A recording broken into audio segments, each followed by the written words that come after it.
Hello. So I am going to record the creation of our mug rugs. This is step one, stitching down the batting placement area for the batting.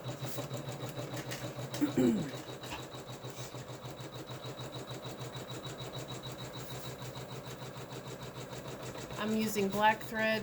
Doesn't really matter at this point what thread color you use. It won't show anywhere.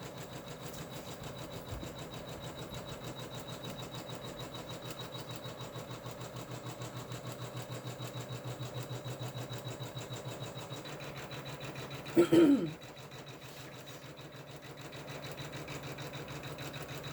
don't know if you can see that okay. Try to get this a little closer. Yeah, there you go.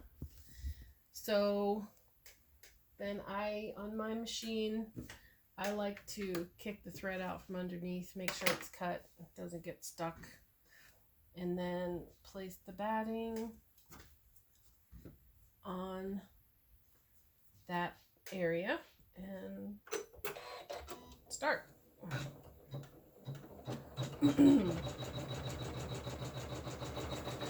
I just like to hold it down so it doesn't buckle or anything, kind of keep an eye on it. I don't usually have any trouble with it, but it makes me feel better if I make sure it stays smooth.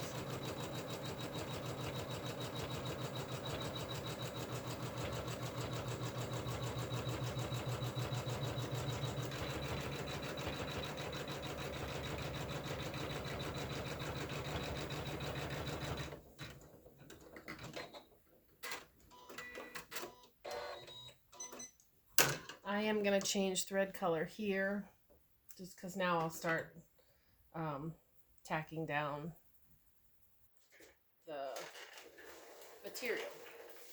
So I'm going to change it to white.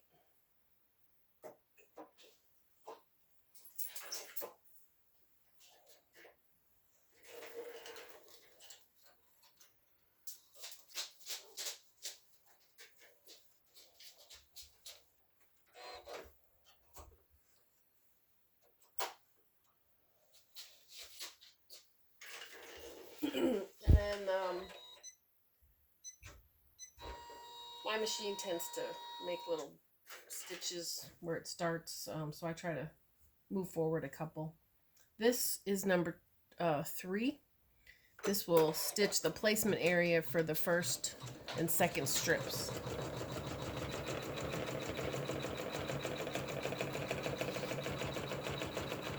I don't know if you can see that close up.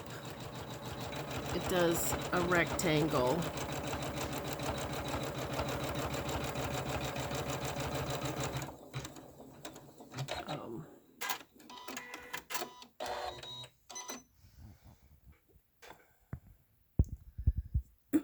And so I'm going to take one of the narrower strips, you know, they're 1.5 inches and some are 1 inch and 3/4. So I'm going to take one of the narrower ones and again kick my thread out from under there, lay that down. This will be strip 2. I labeled them 1, 2, and 3.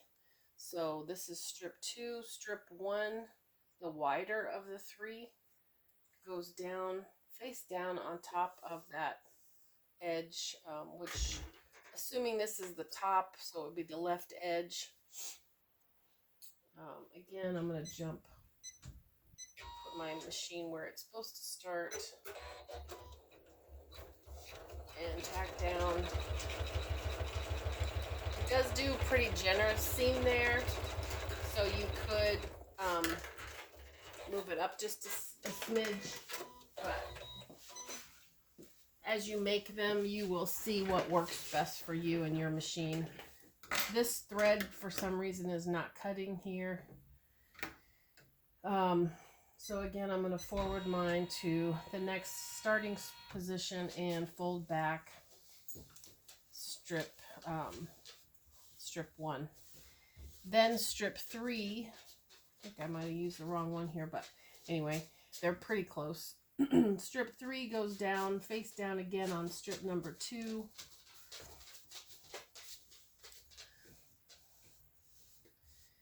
And then, again, I like to hold it in place just to make sure it doesn't move.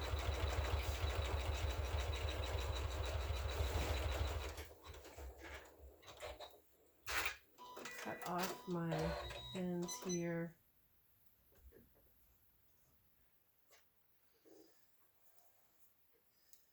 Again, moving to the next location.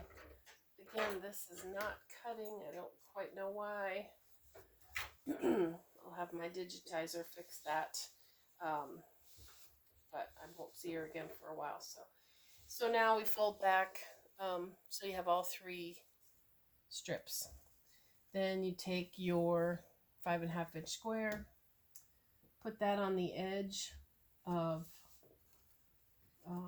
strip number 3. And stitch it down. Again, it's face down. I'm going to flip it back that way. Doesn't really matter, white fabric. I don't think there's a front side to this. Cut my threads. Kick my thread out again. These end ones aren't cutting for some reason. And move to my next starting position. And fold back the 5.5 inch square. The next stitch will tack it all down, all the way around the outside edge.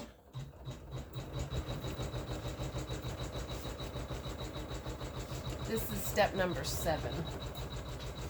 Again, I like to hold them in place just to make sure there's no issues. My big long tweezers come in handy for that. Keeps my fingers out of the mix.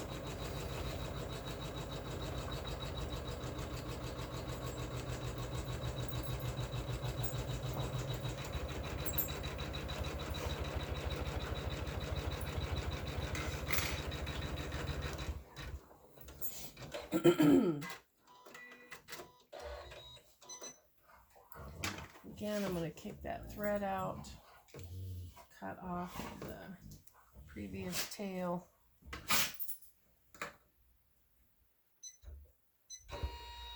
And step 8 is where the these flying geese start.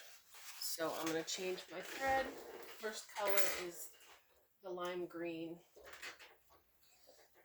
I have the instructions color coded, so it's a visual of the colors and the order. I think that's helpful.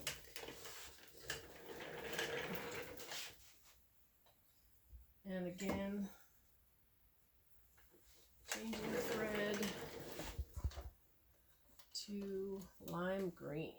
Key lime is actually the name of the Floriana color that we're using. Oops, missed that.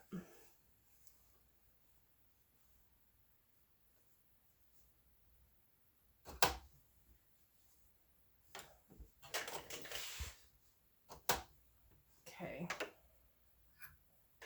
And I've got it to the starting position, so I'll let her rip.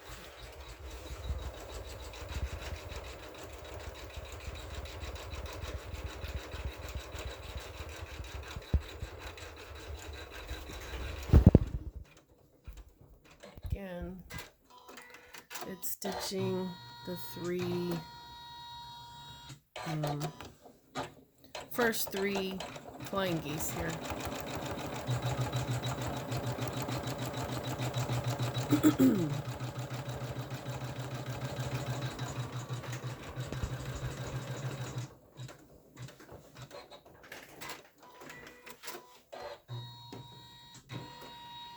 Again, I like to kick the thread out, so sometimes it gets caught here when it starts the next one, and I like that tail to get sucked in and disappear.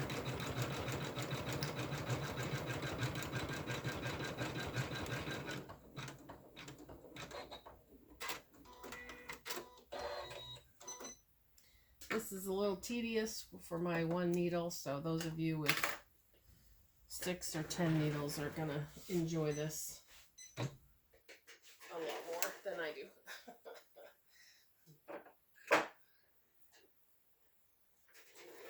This next color is Blue Pacific. It's the brighter of the two.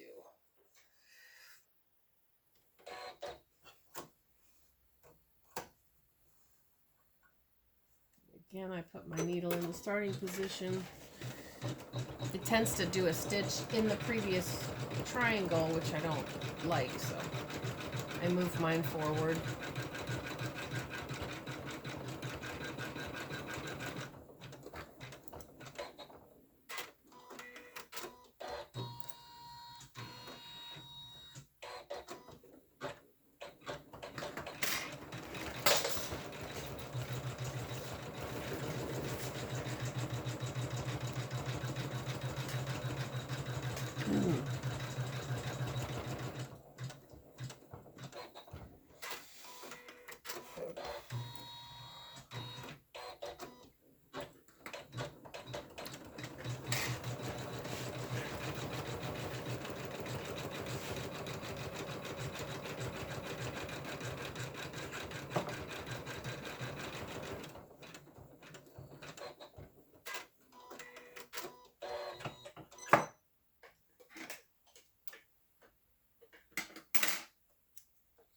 Now I'm going to put in the darker blue, which is Blue Dusk.